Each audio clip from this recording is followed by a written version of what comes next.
One of the questions that I wanted to answer was, how do the super wealthy invest their money?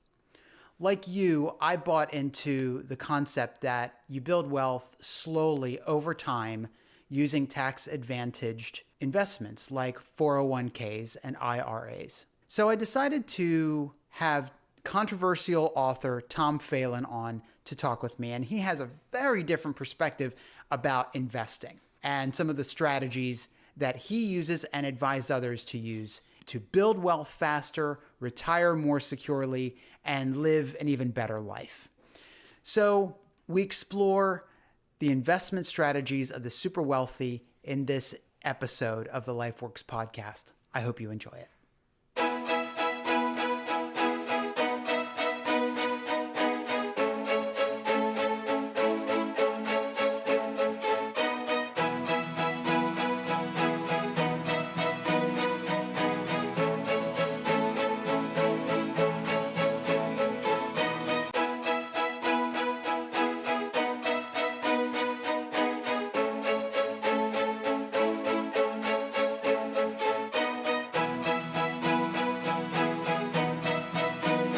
Hello and welcome to the LifeWorks podcast. Joining me today is Tom Phelan.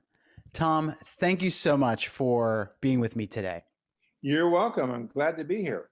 So Tom, I want to jump right into our interview, and I want to talk about investing and your take on investing. And I want to preface my question by talking about the fact that conventional wisdom tells us that we need to max out our tax-advantaged vehicles like 401ks and IRAs, but you have a very different opinion about that.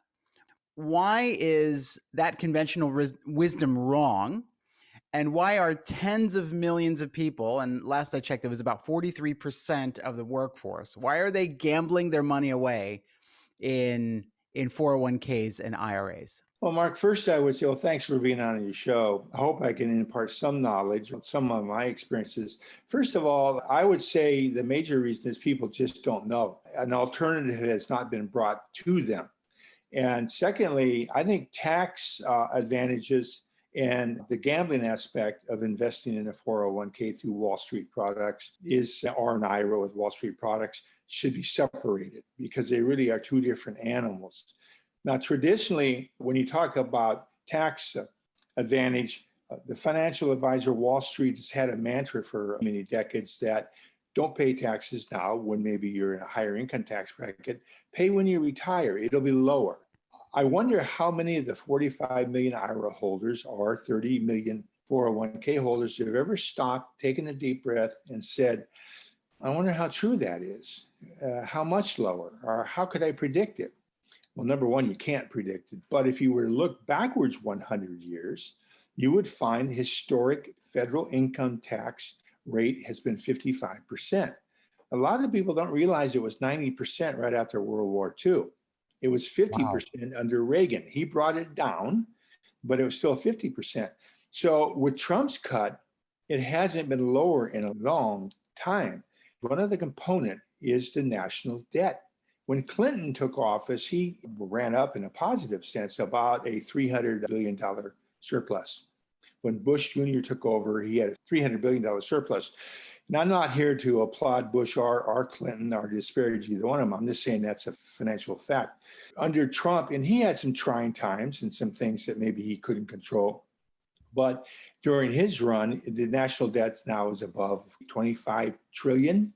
So I look at you and say, Mark, if you got another 10, 15, 20, 30 years to work, can you honestly say that when you retire, taxes are going to be lower? I don't think so. So why are you buying into this? Why are you so excited about putting pre-tax? On paper, it looks pretty. Mark, you put $1,000 a month off your salary into an IRA or 401k, company 401k, and you see it come right off your gross. I got to admit, that's exciting. It's not within the clutches of IRS's tax grab.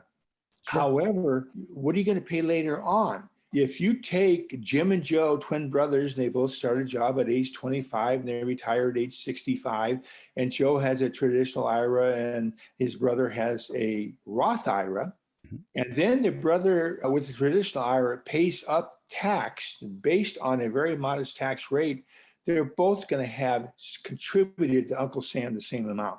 So you don't gain anything unless somehow tax were at 10%, 5%. It was legislated illegal, which we know is just not going to happen. So that's one wing of the airplane.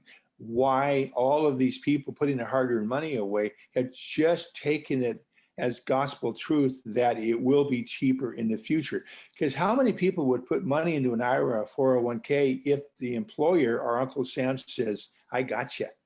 You are going to pay dearly for this when you retire. I think you probably would say, well, I'm not putting it in. I'll find something else. Now, the second thing, Wall Street, I won't say is deceiving, but it's very careful how it promotes it, is your 401k funds, traditional or Roth, taxes aside, and your 401k company is you're tucked away in Wall Street products. It's pretty well guaranteed. It's going to be there. There's no guarantees. The only guarantee you'll ever find is that your financial advisor is going to get paid. He gets paid whether your fund is up, flat, or down. And one of the most painful thing in the world is, say you had $100,000 invested. At the end of the year, it's worth 95. It dropped 5%. And there he is with his 1 to 3%. It's tragic. But anyway, that's my take on people being steered incorrectly and should think of other assets. What are the myths and misconceptions of 401ks and IRAs? I think a myth is that they're guaranteed, but it is that somehow what's inside of it is guaranteed. About the only thing in an IRA that would be guaranteed would be a bank CD, a money market account. Gold wouldn't be. You can have gold inside of an IRA. You can't have antiques or collectibles like rare coins or whatever. You can't have them. But you could have gold. You could have gold stock, but it's not guaranteed. It can go up. It can stay flat. It can go down. You can have a lot of products in an IRA or company 401k, but they are not guaranteed. That's a myth. Number two, I think a huge myth of an IRA and a 401k company is that you have to buy a Wall Street product. No, you can buy, you ready? Real estate. Your IRA could buy a little single family home as a rental. You can't park your residence in an IRA or an individual 401k, but you certainly can put in a rental income. And that rental income could later be sold and may perhaps go into a duplex. And maybe 5-8 years later be sold and go into a fourplex. And so, Mark, when you're 65, maybe you have a nice size chunk of your investment in real estate. And you also have stocks, bonds, gold, crypto coins. You could do whatever you want. Another huge myth is that your IRA, once your eyes are open that you can have real estate, you can invest in foreign real estate. And let's say you and your wife gone to Mexico 5 times out of the last 7 years and you love it. And there's this development, beachfront lots, and you're saying, honey, $100,000, it's a half-acre beachfront. You go back home and it's just a dream and you may visit again. You could use your IRA to buy that beachfront lot. And then when you retire in 20 years, guess what? It's probably worth $500,000. There aren't any more. Right. You could buy an apartment in London as a rental, Paris, Syria, depending on your budget and how aggressive you are. But the point is you can do it. Why would your financial advisor tell you this, Mark? Why would he say, look, let's move that 100,000 that I'm making 3,000 a year on and have you get a beachfront lot in Mexico and I don't get squat? I can't say I blame that financial advisor. I probably wouldn't tell you either. And be prepared if you say to your financial advisor, I think I'm going to move some of my 401k, my IRA into real estate for laughter, for incredulous look. You're crazy. You can't do that. When I got into this many years ago, I actually had financial advisors say, you're lying, you're wrong, whatever, until I started backing it up with court cases and what have you, that you could do it. Now, I want to split hairs here. Often I'll talk about a 401k. I'll usually try to say company, meaning it's at work. It has a charter, it has an administrator, a plan administrator. And company 401ks are typically, the employer has said to a company, you take all the headaches of payroll and deductions and statements and whatever, and I'll funnel my 2,000 employees or my 20,000 employees to you. And guess who's there? Wall Street firms. They love it.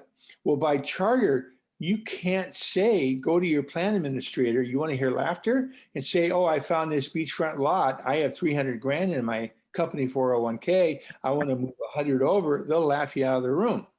Or tell you it's the boogeyman, it's illegal. So when I say a 401k, I'm talking about an individual 401k. You can do two things. You can either take the tax hit, and I understand that's tough to see on paper, and move it into a 401k individual. And now you can buy real estate or buy other things. Or you can wait till you're terminated, retire, quit, and move it into an individual 401k. As it stands as a company 401k, you can't do it. You cannot buy real estate. You're stuck to a menu. Guess who designed the menu? Wall Street. They say, Mark, you have choice. You have diversification. Here's 28 mutual funds to select from. That's Wall Street's concept of diversification. Mm-hmm. So I think those are the two major myths. So where did these investment vehicles come from? Interestingly enough, and this will take a minute, but it's the heart, it's the core, it's the history, it's the genesis of the IRA. Is you're young enough, maybe I'd have to go to your grandparents to say that they worked at 9 to 5 or at 8 to 5 or 7 to 6, long days for Sears or maybe General Motors or maybe Harvard, John Deere, whatever. And when they went to work, this is pre-1974, you would sit down with personnel, a human resource person, Mark, if you continue with us, let's say you stay with us for 30 years, and based on our current pay structure, Mark, you will retire, I'm just going to use a figure, at $1,000 a month, guaranteed for the rest of your life. A pension, a defined benefit program. Most youngsters don't have a clue what they are. So you seriously rest assured that you will be covered. Some of them even offered if you passed away, your widow might get it, and so on. When Congress, in its wisdom, came out in 1974 with a RESA, Employees Retirement Income Security Act, Gerald Ford signed it into law. Part of it, an offspring, was the IRA, Individual Retirement Arrangement. Most people call it Individual Retirement Account. Back then, as I recall, it was about $1,000 you could defer taxes on. And believe it or not, most hard-working Americans didn't have $1,000 to put into it. They did it monthly. They would use a bank book or set up an IRA and put $80 a month into it. Into the year, they have $1,000. This didn't raise the interest of any particular industry. The banking industry wasn't getting rich on it. No one else was. And we'll get into who those people are. And so it chugged along. I think it went to 1,200, then 14. But suddenly, slowly, an industry, Wall Street, said, if we have one Mark putting 100 and a half a month into an IRA and we buy Wall Street products, not a big deal. We have 100 Marks, we have 1,000 Marks, we have 10,000, we have 100,000 Marks, and we have a packaged product, financial product, like a mutual fund. You just simply buy, no big deal. It's the touching of a computer key, done, buy, sell, whatever.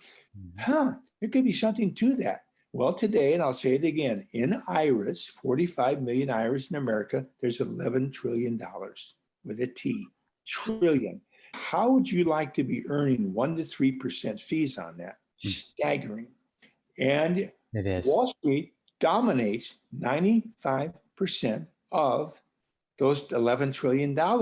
They have created a cash cow like you would never believe. Let's move forward. 1978, Senator Roth came up with the concept. What if we allowed taxpayers, not in a traditional where they defer taxes, which is exciting on paper, pay the tax now, Mark, and that's okay, because when you retire, all of that money you contributed and paid tax on is tax-free. In theory, you have a lot of money, boy, and especially if it were in mutual funds or stocks that could double, triple, quadruple, all that money feeding you back, it's tax-free. I'd like to think Senator Roth did it for altruistic reasons, but let me ask you a question.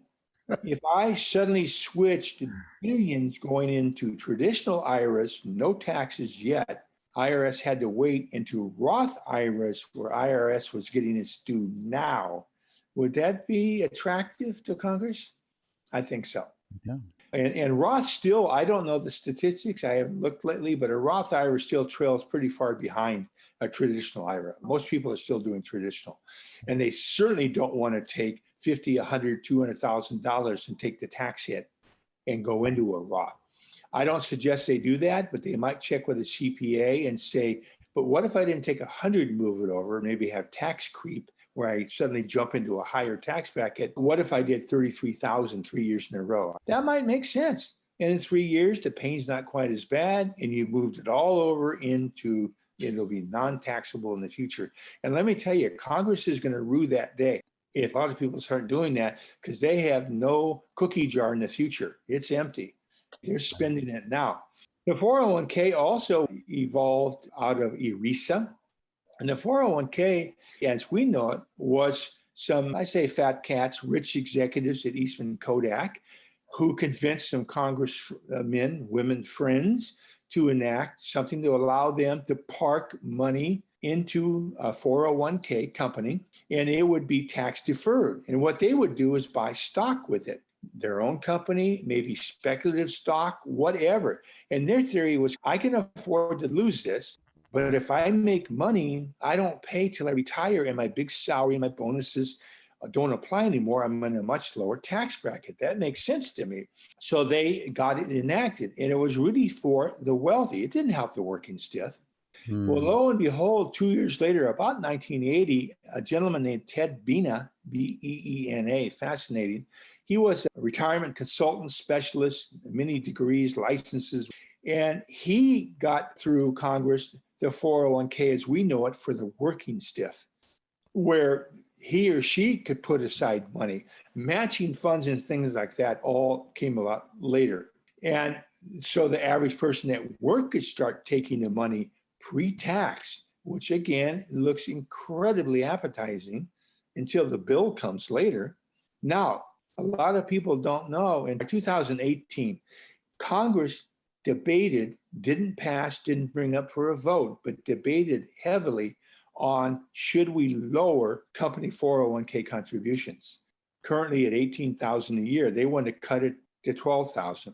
Now, you might think, oh, okay, so, well, Mark, if you're putting $18,000 a year faithfully and not paying a dime on it, and suddenly you're cut to $12,000, that's $6,000 you're standing naked to the wind. Right. And it's taxable. Let's be Right.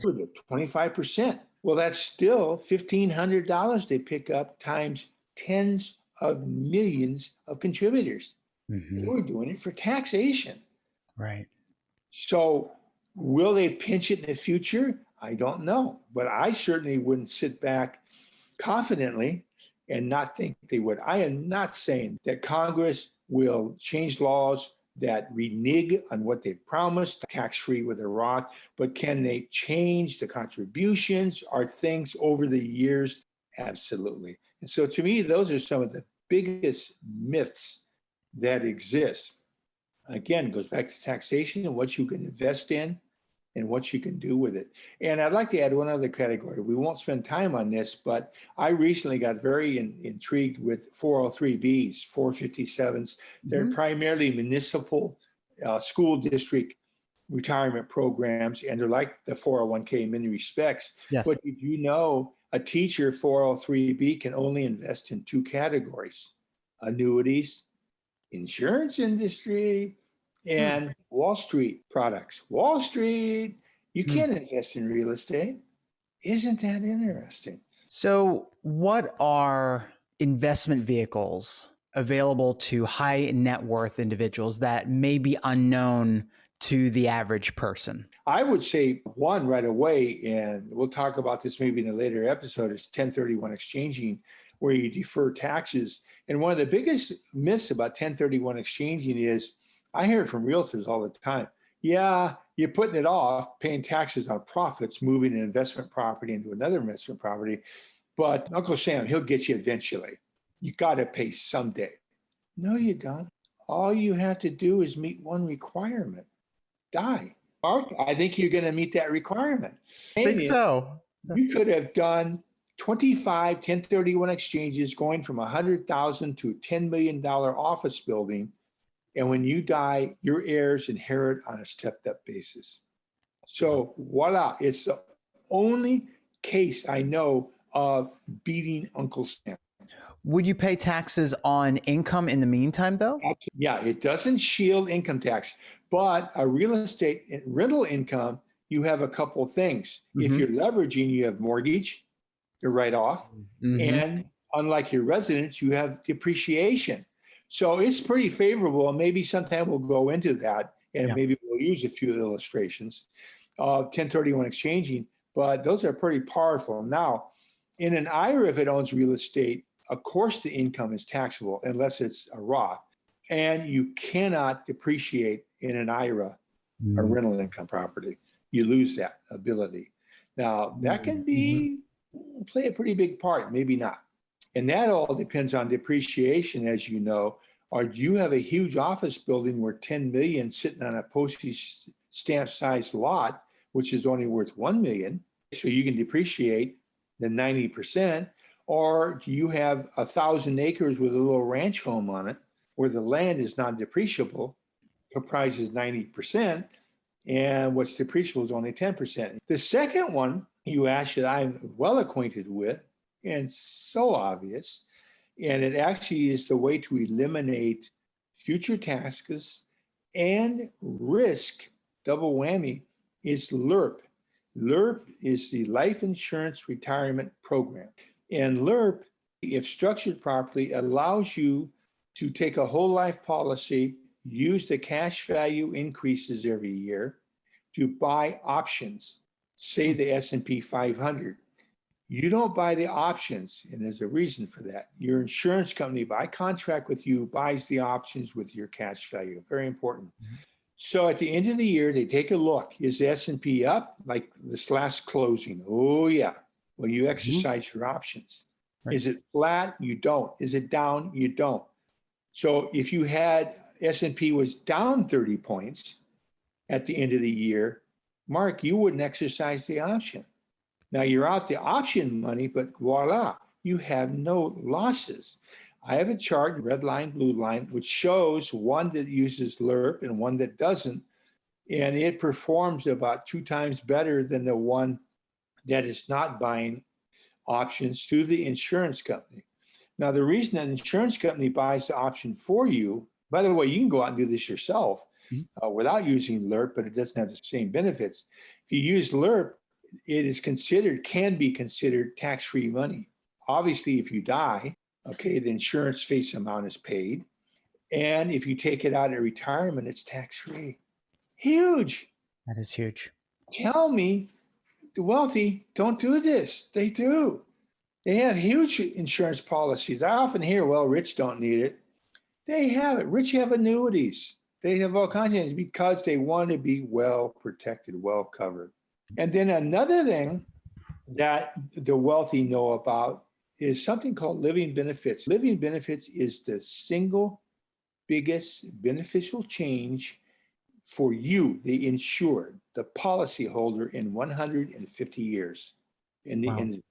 And what it basically does is it will pay up to 90% of the face amount of the policy if, while you're living, obviously, you suffer a critical, chronic, or terminal illness. Mark, God forbid, you're diagnosed with stage 3. It could get bad. The doctor's not at all happy. You have a $500,000 policy. With your traditional policy, your insurance agent's going to visit you in the hospital, give you a get well card. Hope you pull through it, buddy.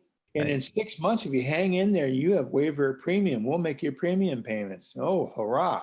I'm not saying that's bad, but as opposed to living benefits, he hands you a check for 90% of the face amount of the policy. You don't have to pay it back. It's tax-free, and you can spend it any way you like. It does not have to be spent on like medical expenses. Now, do you still have your insurance? Of course not. How could they pay you 90% and still cover you? But I've seen cases terminal, they have a year, maybe less, and they do a bucket list, frankly. They cash in the policy under living benefits and they go see parts of the world where they still can. And they maybe had the daughter gets married, have a fabulous wedding. They fulfill some of the things in their bucket list and then pass on. And a lot better than you're struggling. Because think about it, if you're really laid up medically, you're in that hospital bed, and God forbid, you can't afford your mortgage, and now your life insurance premiums are falling behind. That's not good. And I will say with LIRP too, Mark, you put $500 a month into an IRA, into a company 401k, and God forbid you die a year from now, what's your wife get? $6,000. 12 contributions times $500. If you had a LIRP, maybe the face amount of the policy is $500,000. She gets $500,000 to do what you two would have done for her. So that's another tool that the wealthy use that stunningly, I would say 90% of financial advisors couldn't begin to define or tell you what a LIRP is. They couldn't define or tell you what a living benefits policy is. Because you don't need LIRP for living benefits. Your policy would have it. You'd be crazy not to have it. Oh, one other thing. Did you know that LIRP was free? Those extra provisions, they don't cost anything. Wow. So I guarantee you, your life insurance agent, and I will get a little tough here, they either don't know or they know and they're not telling you because their company doesn't offer it. It's only about 5% of the hundreds of millions of policies in America, life insurance policies, have living benefits. And I guarantee you, your Wall Street financial advisor, your insurance agent, don't know a thing about 1031 exchanging. So 3, I think, of the greatest tools in your retirement toolbox are laying there dusty at the bottom. No one's bringing them to daylight and showing them to you. And that's my crusade. I want to go back and just to dovetail on 401ks and IRAs. Why do you think people default to those vehicles?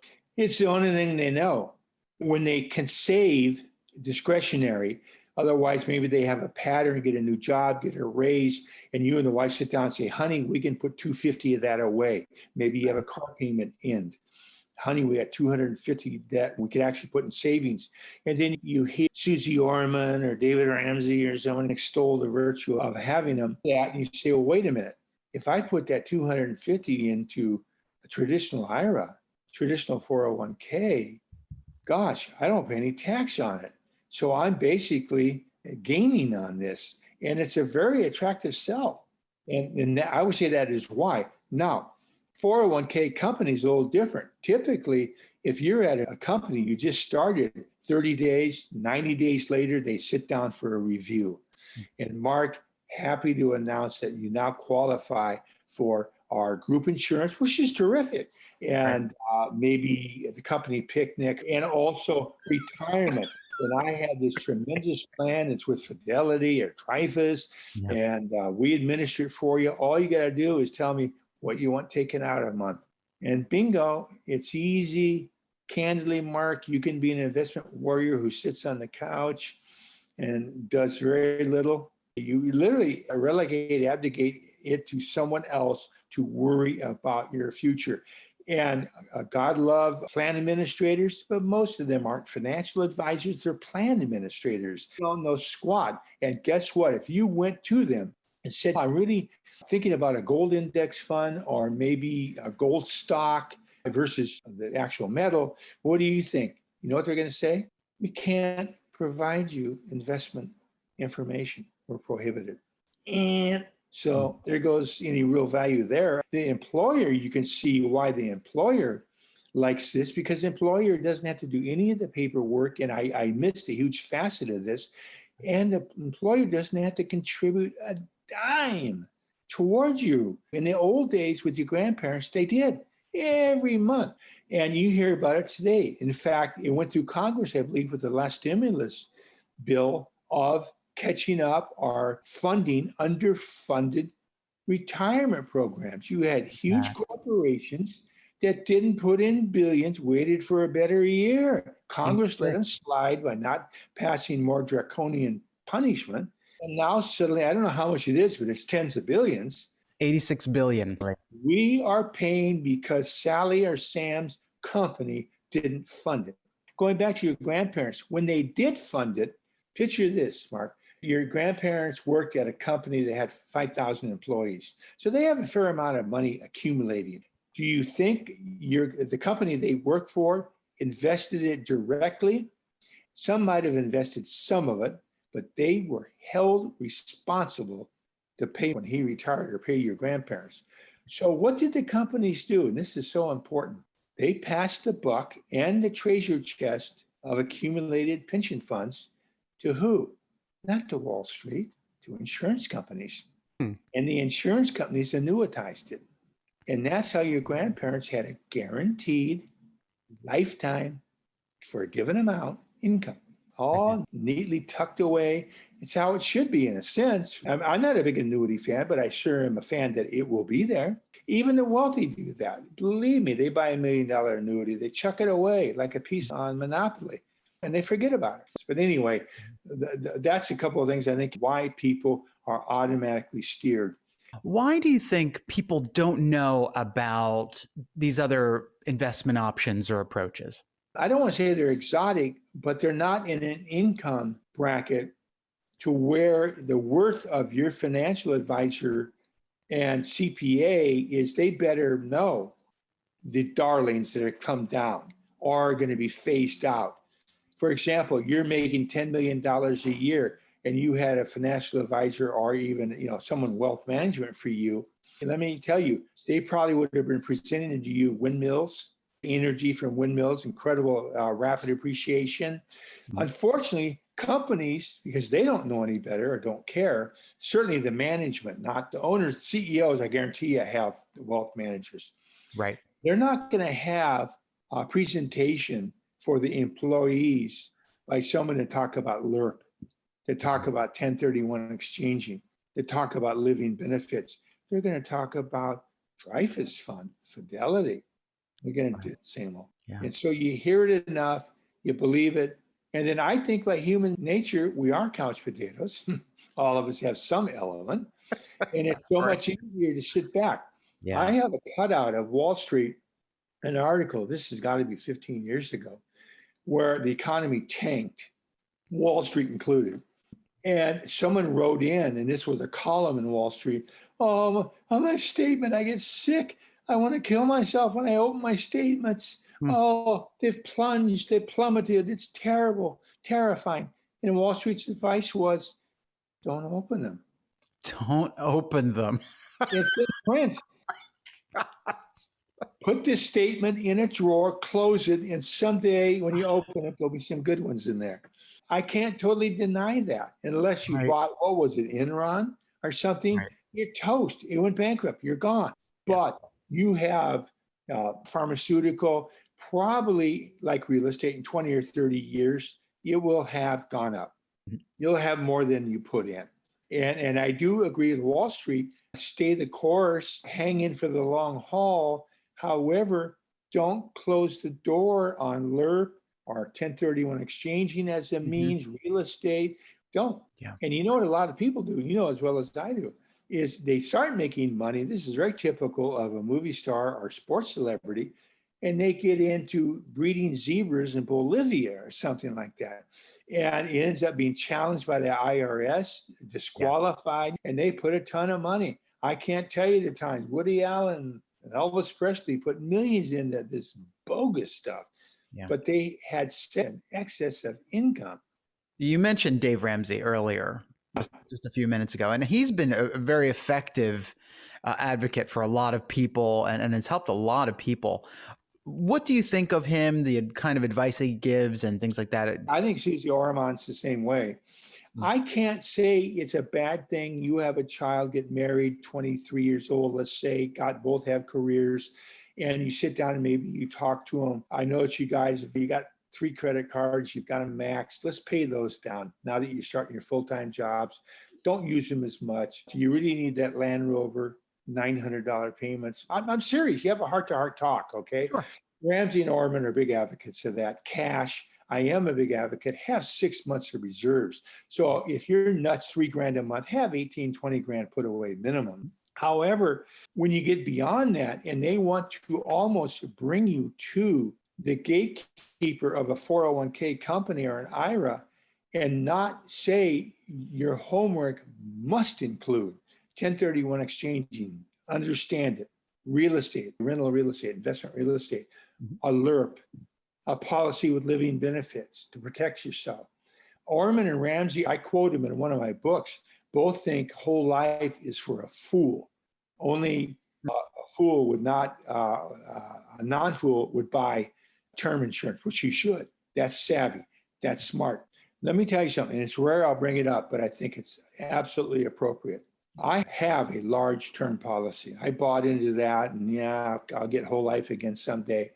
And I'm fairly large. I took it out 10 years ago. 7 years ago, I was diagnosed with stage 2 cancer. And I had chemo, I had radiation. And thankfully, I'm 7 years later and I'm healthy. Do you think at the end of the 10-year term, they're going to renew my insurance? Well, the answer is yes, only because I had guarantee renewable. I've sold insurance, so I have maybe an upper hand to some people. I understand it. But guaranteeing convertible, what if I had converted that insurance to whole life? You bet. But I didn't read my policy. And the last 3 years, I had to convert it within the first 7. I didn't think about it until 2 or 3 years from expiration, saying, I better see what the premium's going to jump up to. It's too late. Yeah. So here I sit, and I guarantee you, an awful lot of people, they're sitting in the same kind of position. And that's when you need it most. Orman and Ramsey are just adamant that you're crazy to do it. To me, you're not if you use LIRP. Have LIRP cover you for that life insurance, living benefits on that policy, which is truly life insurance, not death insurance. And you're investing in Wall Street. Mark, how could it be any better? I'll bet if they know about it, they would dismiss it. I truly believe that. There's no big deal about that. It's something fancy or a fad. Now, if you have a listener that can come up with a quote by Ramsey or Orman, honestly, I welcome it. I will stand corrected, and I'll make sure it's in my books, but not from the research I've done. They don't promote it. They don't bring it up as one of the avenues to do. I don't think Robert Kiyosaki does. No. I don't think Tony Robbins does. Any of those gurus. And they're into some fancy things because they make bucks. Why do you think real estate investment and 1031 exchanges are a more effective approach to investing for retirement? Let's say that translates to a better yield, a better asset, a more stable, a safer. We'll throw those all into the pot. I don't think it's more effective as much as it can be as effective, perhaps more, and should be one of the components of your diversified portfolio. That's my gripe. It often is not. Do you know the majority of realtors don't own real estate, rental income property? The majority. They don't understand 1031 exchanging. They go, why would I do that? I think rental real estate and exchanging is simply a way to accumulate wealth faster and more wealth and never pay taxes. Let's just talk about rental real estate. If you can do it, and I suggest you use leverage, but do it conservatively. You put 25% down, you get that single family home. Where do you get the 25%? You get it from your IRA, your 401k. You can borrow, perhaps, or you just liquidate them and pay the piper. Now, you buy real estate, you have a couple of advantages. As I mentioned, you can depreciate the property. That offsets your income. From your income, you can deduct expenses, taxes, insurance, mortgage payment. So that $1,200 a month isn't necessarily $1,200. You might have $300 left over by the time you pay those, okay? Especially with 25% down. Now you do depreciation, maybe you're down to $100.50. Mark, you can handle tax on $1,800 a year, I think. Now, Mark, you parked that $25,000 in a CD at 2%. What would you have at the end of 1 year? You'd have $25,000. Laughable. If you put 25% down on a $100,000 single family home and it appreciated at 2%, what would you have at the end of the year? $2,000. You are gaining appreciation on leverage. Maybe you could do that with gold or stock if you went into margins and whatever, and it gets pretty technical, but Right. you wouldn't have depreciation, would you? You Right. wouldn't have the availability of taxation. Now you go to sell your leveraged gold, your margin, you made a profit. You're looking at capital gains, shorter, long term. You Right. 1031 exchange that house because it went from 100 to 150, you don't pay any tax. It's really a no-brainer. Yeah. I cannot remove from you, Mark, your fear of the 3 T's: tenants, toilets, and taxes. But if the tenant trashes the place, well, Mark, there are people with personalities that would carry a baseball bat to go collect rent, and they will put up with the 3 T's. And there are properties that you would not be embarrassed to put your grandmother in. White picket fence, beautiful little townhome, single family home. And we're coming to one of my favorite stories in real estate. And we've talked about it. Now, I bet it's in your questions. But Tom, I live in San Francisco, Los Angeles, New York. Too expensive. I can't deny if you're making $100,000 a year and your wife $100,000 that you're going to be out looking at a $3 million property to rent. Probably not. Back in the 1860s, there were these hunters in Colorado that hunted buffalo, skinned them, and sold the hides. And every 2 weeks, the wives would come out in buckboards. It was a long journey, day's journey, and they'd have canned maybe fruit or vegetables or beef jerky or something to keep their spirits up, because these guys wanted to accumulate a ton of hides to take in and make it profitable. Sure. And shoot during the season when the buffalo were grazing. The wives show up as scheduled, and the husbands are saying, we only got 3 yesterday. There ain't any more buffaloes. Well, finally ends up where they weren't getting any. And the wives are looking at them and getting tired of the guys griping, complaining. There's no buffalo. She says, you're in Colorado. I hear in Wyoming, the herds are in the thousands. Go to Wyoming. Go where the action is. Blackstone, huge funds, and that's a recent novelty, buying thousands of homes at a time. There are states, Mark, that a single family home isn't going to be like I'm here in Key West, 650. LA can be 700,000-800,000. San Francisco maybe more. Out of the ability to invest, there are states, it might be Oklahoma, might be Ohio, might be Georgia, that you can buy a home that is in good shape, got a solid rental history with 25% down and it's breaking even. But Mark, you'll have to hire a property manager. You don't have to, but you're nuts if you don't. So you give up 10% of the gross income and they handle the 3 T's. Yeah. And they hope to keep it rented. There's all kinds of programs to make a tenant stay longer that are great incentives. And you might end up with a tenant for 5 years, 7 years. I've seen them 18 years. They're still renting. You dream of those. And I've seen tenants from hell, but you go where you have to until such time that maybe you have enough equity to come back to where you are. Or you may say, why do I want to buy a single family home for $1 million when I can buy a 10 unit in Tulsa?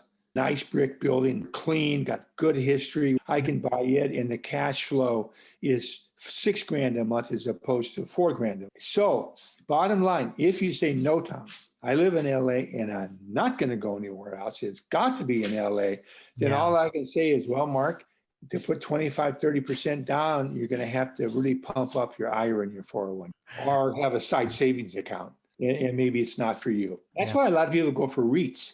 And I think you had mentioned that at one time, REITs, real estate investment trusts. You know why stockbrokers like REITs? They pay 10% commission. Oh, look at that. REITs are privately owned. The income's passed through. You don't have double taxation. And it has to be 95% distributed to the shareholders. And in a REIT, the REITs may own prisons, private prisons. They may own apartment houses. They can specialize. They own nursing homes. But if you track REITs, that REIT is probably not going to do a whole lot more than an S&P index fund, 10, 20, 30 years, maybe a little more. With a REIT, you put your 100,000 in it, and guess what? With a REIT, you lose control in the sense that you don't tell them when to sell. You don't tell them don't buy more and dilute it, and maybe they buy a couple of dogs. You're 100% responsible for the vicissitudes of life. Some people, maybe when you're older, REITs also became popular as a possible candidate for 1031 exchanging when people were worried about the 45-day identification rule and would they be precluded because they couldn't come up with a property. That's another episode. And something's come along called a DST, a Delaware Statutory Trust, which has really filled that bill. So your listeners who know a little about 1031 exchange and saying, oh, I don't want that sword of Damocles hanging over me, the 45-day rule, it's a real nifty tool to eliminate that fear. So would you favor real property over REITs then in terms of a return? Yeah. Yes, unless it was Granny and CDs made her nervous. Municipal bonds scared her. I'm not going to try to force Granny and say, Granny, you should diversify. And sometimes you run into reckless to extremely aggressive. I have investors that get into deals with no money down and they might break even. And they're saying, hey, I'm getting 2-3% appreciation and I have no money in the game. That's the aggressive side. And then Granny's the conservative side. But yes, I would. I would definitely, certainly plot the two of them. Let's say single family homes, your first purchase, or REITs your first purchase, and where are you 10, 20, and 30 years later? And then compare the two. And the beauty again is if you cash in on a REIT, Mark, to enjoy the income, you're depleting first the income each year. Right. And if you need, say, $1,000 a month, 12 grand, and the REIT does 8, and you need 12, now you're going to start eating into the principal. With a house, it appreciates every year. What else appreciates? Rent. Right. Sure, you can have a vacancy, but let's talk about 30 years. That rent's going to be sky high. And so you're making more money and you're never, ever depleting the house. And here's a bonus for real estate versus a REIT, gold, stocks, bonds, mutual funds. You can't live in them. I'm sorry, a single family home, you can not renew a lease and move into the house yourself if it came to that. And that's something you cannot do with Wall Street. Can you give us a quick side-by-side pros and cons of real estate investment? Excellent question. And I go over this with every time I sit down with someone. A pro of real estate is the building appreciates. If you paid all cash, that's the same as a bank CD, 3%, 3%. But if you leveraged it, use a mortgage, you're using mortgage appreciation or actually leverage. Real estate's not liquid. A REIT's not necessarily liquid either. You look at what it can be sold for each day, and yeah, you could execute a sale, but you might have a loss. You might be in a loss situation. And definitely an S&P or something else is more liquid than real estate without a doubt, but not as liquid as a money market account or a CD. Sure. So the con, it's illiquid. The pro is that you can buy and leverage property and gain on appreciation. B, I'm talking about investment real estate, you can depreciate. Now, few investments can you invest in appreciate. You might oil and gas, you might be passed through some depreciation because of the sweetheart deals oil has for gas wells. Gold, you can't say I'm depreciating my gold. But with real estate, investment real estate, if you had a mortgage, you could write off the mortgage against the income. So those are the major ones. Also, real estate is transmutable. You can change like kind. A lot of people misinterpret what like kind means in a 1031. Doesn't mean you have to do a 2-bedroom, 1-bath, single family home and do another 2-bedroom, 1-bath. I'll give you an example of a 1031 exchange I handled. It was in Colorado. It was an elderly couple. They owned a huge ranch. Now, this people sitting on a 2,000-acre ranch. Yeah, wow. Also, the husband or the wife, I can't remember which one, grandparents homesteaded it. And over the years, they sold 500, they sold 1,000. Yeah. They were down to 2,000 acres. And they were getting elderly. And he actually said to me, his concern was, believe it or not, he wanted to move and get another ranch. I believe it was in Nebraska because of water rights. They were much easier to get in Nebraska and much more difficult in Colorado. So they were going to sell it. And even though it was raw land, their little farmhouse sat in a little corner acre tucked away, it was still valued, I want to say $2.5 million, as I recall. And their basis was when they inherited it. So it wasn't what their grandparents got it for and homesteaded it, zero. They had been on it they were in their 70s. Yeah. So it was probably 2.5 million. They had a $2 million capital gains. So that was 400,000 in taxes. No, they just didn't want to do that. What Right. can we do? They had a son who was a struggling lawyer, but he was making it. And they wish he could have his own office. And they had a daughter who did hair. She didn't really like doing hair, but she was good at it. She made money. But she would really like to do it for special clients and own the hair salon. And then they wanted some money, of course, to go to Nebraska and buy. I said, what if we did this? What if we sold your property and then you identified a hair salon business and purchased it and rented it to your daughter for fair market value, and she knew she would inherit it. And then you got a condo office type arrangement for the son as a lawyer. So now he owned his own and he paid fair market value rent. They have to, otherwise it won't fly. Now, if your son can't pay that rent, he's really difficult, then you can gift him every year the money. He deposits it, and then he writes you his check. It's got to be his check or her check. Yeah. And if we do that, let's say this is 300 grand for his office and it's 500,000. She buys a 6-station hair salon in a nice area. You still have $1.5 million to go out and buy that ranch. She says, well, that's more than enough. What a solution. Yeah. Yeah. Wow. Oh, life-changing. Yeah. I think. Absolutely. To avoid 400K in taxes. Yeah, I think so. And what a way to help that daughter's son get a head start. That's a trick the wealthy do, by the way, too. And as we know, a lot of children squander the money. But the point simply being is they have the opportunity. Dad, I want a Ferrari dealership. If you're Warren Buffett, old school, well, here's a picture of one. May I tell one more quick story? Absolutely. 1031 exchanging. This is for realtors out there. And it could apply to someone who's never been approached by a realtor. I had a realtor in Colorado, and he was a retired Marine and in his late 40s and second career, real estate. And he said, Tom, I came across this client. He's a dentist. God, he's got a great business. His son's graduating from dental school, going to be ushered into the business 2-3 years, take over. Dad steps back. He owns his house outright. He owns 5 rental properties outright. Oh my gosh. And I want to sell him a 6th rental. I said, well, why not? I understand. He says, if I can get an appointment, he's a little bit arrogant, but if I can get an appointment with him, will you come with me? I said, sure. He did. I met the dentist. He was arrogant. But anyway, I sat and talked to the dentist and his wife. And I did an analysis, because I have software to do it, on every rental, and he wasn't making what he thought. Often they don't take the equity, they take what they paid for it.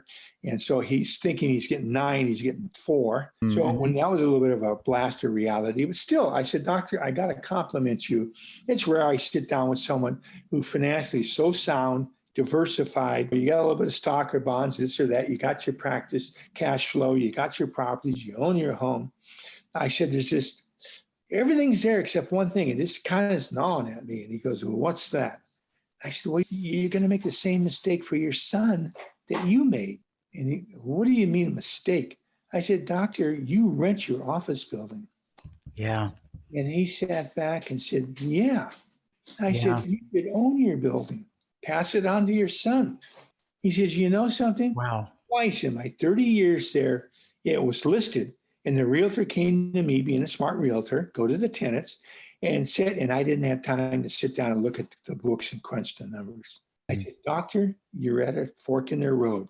Let's take Monopoly, your Marvin Gardens, your Baltic Avenue, your Mediterranean, and let's exchange those into a Park Place or a boardwalk. Let's exchange your 5 rentals into an office building. And when your son takes over, he pays fair market rent. That's out of the cash flow, but by will or however you want to do it, you're leaving them the business. And he looked at that realtor and said, he's absolutely right. Let's list all 5 tonight. That realtor fell off the chair. 5 listings. Get with it. That's why I love real estate. Before this interview, I went out to social media and asked folks for questions, and we got several questions, many of which you've already answered. But I want to just ask a couple, which I don't know that I think we've dealt with in some form or fashion, but one of them we definitely haven't. So this question is from someone in our audience. Where and how should we invest our money for the best return? Well, again, in my opinion, if a financial advisor, a lawyer, me, insurance agent, gave a pat answer, funds, gold, whatever, I think it would be patently not complete, not a really fair answer. The best depends where you're at. Do you have 6-month reserves? Do you have life insurance? Do you have some things squared away? And how much are you talking about? I get it all the time. Tom, I have $3,300 in my IRA. Well, that's different than I just talked to a woman, a teacher, a 403B. She has 800,000. So what is best for what kind of money? If someone is talking about diversification and they still have 15, 20, 25, 30 years of working years to go, I would absolutely say best to me would include real estate. I might even buy a little bit of precious metals, gold, not a lot. Okay. Yeah. If I were doing real well, the one with 800,000, I don't know, maybe I'd buy a crypto coin. I don't know. You know what I mean? Because that's a fair amount of money. Then I might look at Wall Street for something. I definitely would look at LERP, where you could put a chunk of that money, or if you're contributing, say, $1,500 a month, and there are teachers doing that, and people at corporate jobs putting $1,500 a month away, I might say, what would LERP do for me if I put $1,000 a month into it? Number one, would I solve my life insurance problem for the rest of my life? I got $1 million. It's good until I die or at age 90 or something. You follow what I mean? And when I talk about analyzing LERP, it looks at your IRA, it looks at your 401k and LERP and puts them side by side on an analysis chart. So it's not abstract thinking, it's factual. Once in a while, it might lose, but it's rare. That when it tends to lose its luster is when you get older, you're 65. It's awful hard to make up. So what's best depends on their age, their working years that are left, but best should, in my opinion, include diversification. Another question, and you just mentioned cryptocurrency just a moment ago, and one of our questions actually has to do with that. Would you invest in cryptocurrency and electric car stocks? And where would you put $1,000 or even $10,000 today? And this is coming from somebody who is retired, actually, from their career. A lot of crypto coin to me reminds me of trying to prop up a stock. It's like the tulip disaster in Holland. I don't mean it's going to crash, but a lot of it is, it's the party favorite subject. It's everyone knows someone that paid $100 or $500, or is a fool who could have spent $1,000, now it's 12 or whatever. That train's down the tracks pretty far to me.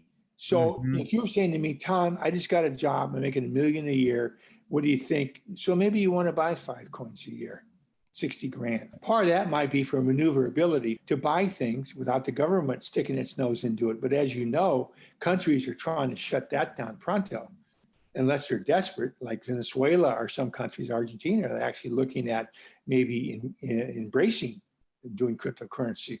So to me, because of the price, I would say no. Even retired, unless this guy or gal is sitting on a huge war chest, guaranteed income, annuities, CDs, they have a couple paid for rentals, cash pumps every month, and they're putting money away. I'm old enough to have relatives and friends that is the case. Every month they go, well, there goes another $5 grand in the bank account.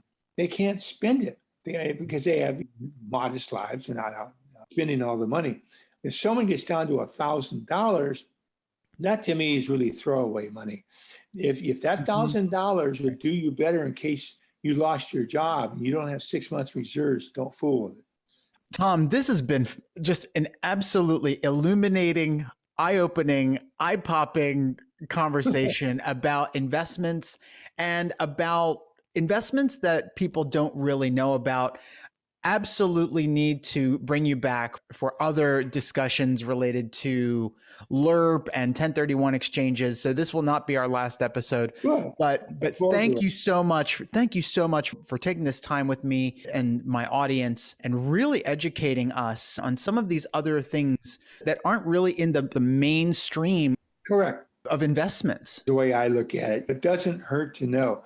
Absolutely. And I want to thank you, Mark, and your audience for listening, probably way over your allotted time.